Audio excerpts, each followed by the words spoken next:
suffering with cancer, and one is ozone therapy, and it's been used for decades. Now, keep in mind that when people get cancer, it could be from any number of factors. Let's say something that would be quite typical, and would be defined, let's say, on Stanford University's website, is that it happens in the stem cells when the stem cells are exposed to something that can mutate the stem cells. And then, in turn, that turns into cancer cells. But it has to do with introducing a foreign agent that causes inflammation and will cause the stem cells to mutate. So this means that, and now under normal circumstances, the immune system is quite capable of neutralizing the cancer cell, and we make cancer cells all the time. Immune system gets rid of it, no big deal. But when people have bad diets, they don't exercise, they abuse their bodies, that gives the cancer an opportunity to grow, and then of course forms into the disease. So, what would be some of the obvious solutions? Well, it's well known that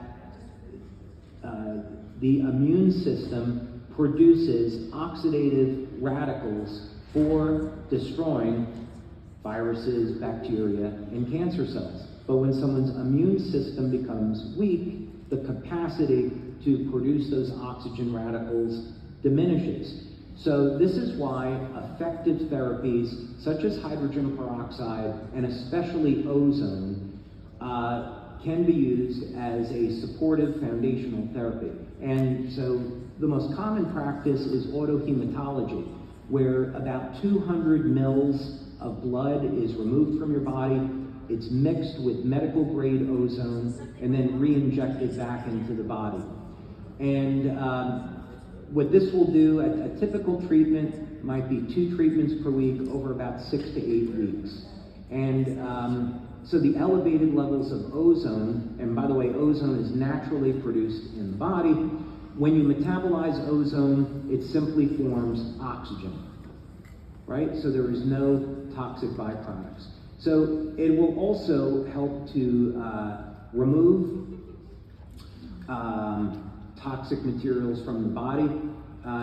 So I would look at something like that as being foundational. Without making any claims, you would find that copper peptide is used in improving immune function. And it's actually used in cancer therapy. And we're not making any claims of that nature because these are injections of copper peptide and they're not using our products. So we don't know what the effects would be. There's certainly many other natural therapies for cancer, and I would recommend that someone work with their healthcare practitioner. As one example, like something that's really not obvious, is melatonin. Dr. Frank Schallenberger, who is maybe the world authority on using ozone therapy, he has stated that one of the most powerful nutrients he uses as an anti-cancer nutrient is melatonin. And he'll give his patients 60 milligrams of melatonin daily, which is a huge dose, but he shows it has both antiviral and anti-cancer effects. And you probably know that a paper just came out this past week on a study showing that melatonin in high doses could be used as an antiviral in treating COVID. Okay. So what about Sorry, I wanted to squeeze all that in. All right. Hi, David. Again, thank you so much for all of your patches.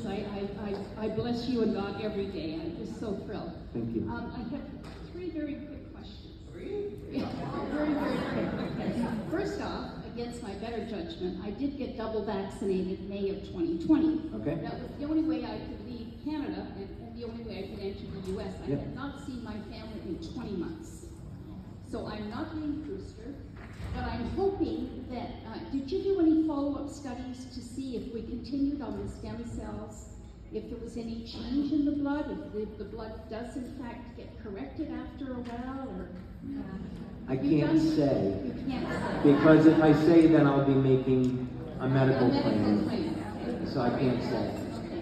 I just didn't know if there was follow-up studies. We did a follow-up study, and now we're doing a larger study. And we're trying to figure out what to do with the information because, very clearly, people don't want anything to do with negative side effects on the vaccine being posted, which, I don't get, in the sense that if the vaccines do in fact reduce mortality, right?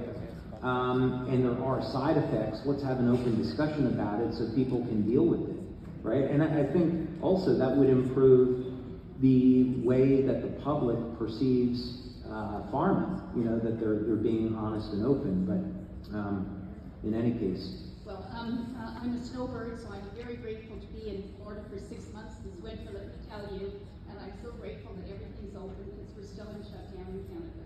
Yep. So I'm just so happy to be here. I just recently had a minor stroke,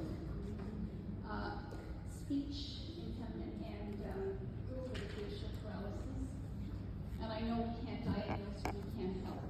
But I said if it were me, I would be on the X39 and the X49 daily, along with the glutathione, and I would use an Aeon and a carnosine at night if it were me. Does that sound about right? Again, here's what I would say to that. Here's what I'd say to that. So, there is work that's being done over in Israel, and what they're doing is using naturally produced stem cells to treat strokes. And here's the way, and this is endogenous stem cells. So this is the way that it works. You put people into a hyperbaric chamber over a period of about 4 weeks, and you systematically increase and decrease the levels of oxygen in the body. And what happens is the oxidative stress causes stem cells in the bone marrow to come out into the blood. So this process that was developed in Israel will increase the number of circulating stem cells about 4 to 6 times higher than normal. And they have case studies where you can't people make a that have had medical strokes, claim part when of he's the telling brain you has what died, happens with they've the been able stem to cells. regenerate and repair those areas. So this is great news that stem cell technology is in place today. Oh, no, I know, but Where we can he can only strokes. verify So this.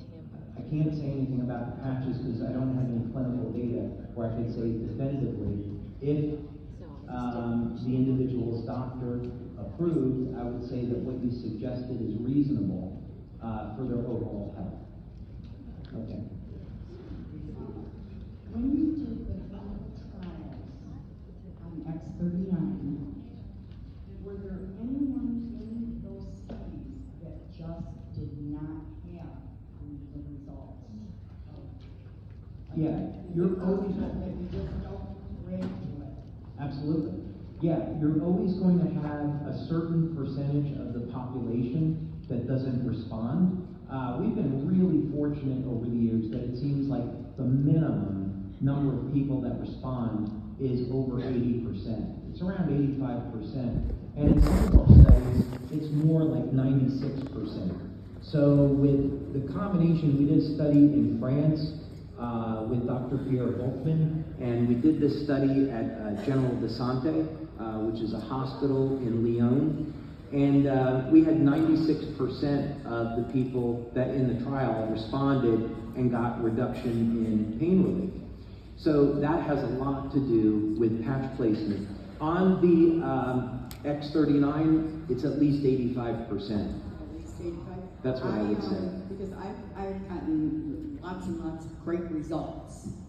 One thing that I just can't get to is I have numb toes.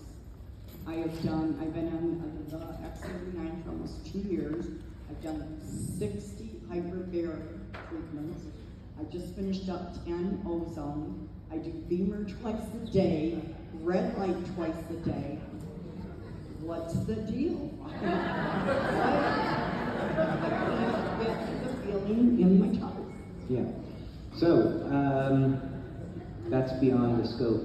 I mean, I think what I'd like to do is, if you had blood work done, right, we would want to take a look at an organic acid panel and then find out, where the chain in your mitochondria is broken, right?